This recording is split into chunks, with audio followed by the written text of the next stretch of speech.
ರಾಜ್ಯ ರಾಜಕೀಯ ಮಹತ್ವದ ಕ್ರಾಂತಿಯಾಗುತ್ತಾ ಆಂತರಿಕ ಬೇಗುದಿಗೆ ಬೆಲೆ ತೆರುತ್ತಾ ಕಾಂಗ್ರೆಸ್ ಎನ್ನುವ ಪ್ರಶ್ನೆ ಎದುರಾಗ್ತಾ ಇದೆ.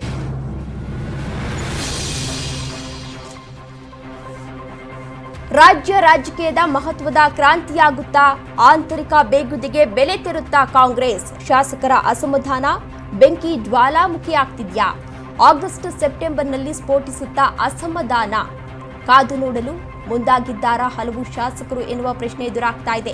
ನಿಜಕ್ಕೂ ಕ್ರಾಂತಿಯ ಇಲ್ಲ ವಿಷಯಾಂತರವ ಎನ್ನುವ ಪ್ರಶ್ನೆ ಕೂಡ ಇದೇ ಸಂದರ್ಭದಲ್ಲಿ ಎದುರಾಗ್ತಾ ಇದೆ. ಮನೆ ಕೊಟ್ರೆ ಮನೆ ಹಗರಣದಿಂದ ಪಾರಾಗಲು ಈ ರೀತಿ ಪ್ಲಾನ್ ಅನ್ನ ಮಾಡ್ಕೊಳ್ತಾ ಇದ್ದಾರಾ? ಗಮನ ಬೇರೆಡೆ ಸೆಳೆಯಲು ರೂಪಿಸಿದ್ರ ಮಾಸ್ಟರ್ ಪ್ಲಾನ್ ಎನ್ನುವ ಪ್ರಶ್ನೆ ಇದೀಗ ಎದುರಾಗ್ತಾ ಇದೆ. ರಾಜ್ಯ ಕಾಂಗ್ರೆಸ್ ಸರ್ಕಾರವೀಗ ಹಗರಣಗಳ ಬೆಂಕಿಯಲ್ಲಿ ಬೇಯ್ತಾ ಇದೆ. ಹೀಗಿರುವಾಗಲೇ ಈ ಬದಲಾವಣೆಯ ಬಾಂಬ್ ಸ್ಫೋಟ ತೀವ್ರ ಕುತೂಹಲವನ್ನ ಕೆರಳಿಸ್ತಾ ಇದೆ.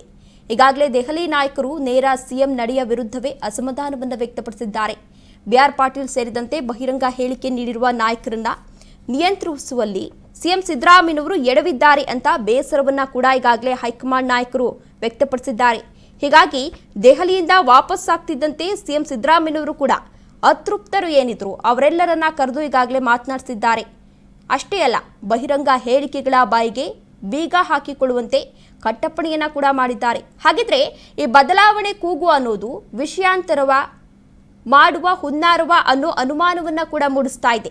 ಬೀಸೋ ದೊಣ್ಣೆಯಿಂದ ಪಾರಾದ್ರೆ ಸರ್ಕಾರಕ್ಕಾಗ್ತಾ ಇರುವಂತಹ ಡ್ಯಾಮೇಜ್ ಕಂಟ್ರೋಲ್ಗೆ ಈ ಬದಲಾವಣೆಯ ಬಾಂಬ್ ಒಂದು ತಂತ್ರವ ಅನ್ನೋ ಚರ್ಚೆ ಕೂಡ ನಡೀತಾ ಇದೆ.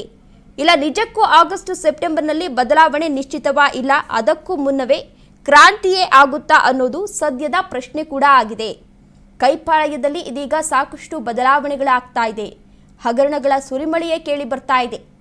ಮುಡಾ ಹಗರಣ, ವಾಲ್ಮೀಕಿ ಹಗರಣ, ಜೊತೆಗೆ ಅಧಿವೇಶನದಲ್ಲೂ ಕೂಡ ಹನಿ ಟ್ರ್ಯಾಪ್ ವಿಚಾರವನ್ನು ಪ್ರಸ್ತಾಪ ಮಾಡಿದ್ರು ರಾಜಣ್ಣ. ಅಂತಹ ಸಂದರ್ಭದಲ್ಲೂ ಕೂಡ ವಿಪಕ್ಷದವರು ಕಾಂಗ್ರೆಸ್ ಸರ್ಕಾರದ ವಿರುದ್ಧ ವಾಗ್ದಾಳಿಯನ್ನು ನಡೆಸಿದ್ರು.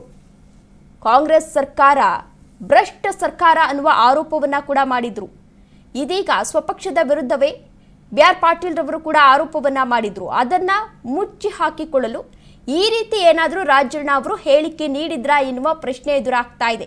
ಯಾಕೆಂದ್ರೆ ರಾಜಣ್ಣ ಅವರು ಸಿಎಂ ಸಿದ್ದರಾಮಯ್ಯನವರ ಆಪ್ತ ವಲಯದಲ್ಲಿ ಕಾಣಿಸಿಕೊಂಡಿರುವಂತಹ ನಾಯಕ. ಸೊ ಹೀಗಾಗಿ ಈ ಎಲ್ಲವನ್ನ ಮುಚ್ಚಿ ಹಾಕಿಕೊಳ್ಳಲು, ಅಂದ್ರೆ ಈ ಎಲ್ಲವನ್ನ ಒಂದು ಕಡೆ ಬಿಟ್ಟು ಬಿಡಬೇಕು ಅನ್ನೋ ರೀತಿಯಲ್ಲಿ ಈ ರೀತಿಯಾಗಿ ಹೇಳಿಕೆ ಏನಾದರೂ ನೀಡಿದ್ರಾ ರಾಜಣ್ಣ? ಈ ರೀತಿ ಪ್ಲಾನ್ ಅನ್ನ ಮಾಡ್ಕೊಳ್ತಾ ಇದ್ದಾರಾ ಎಲ್ಲರೂ ಎನ್ನುವ ಪ್ರಶ್ನೆ ಇದೇ ಸಂದರ್ಭದಲ್ಲಿ ಎದುರಾಗ್ತಾ ಇದೆ.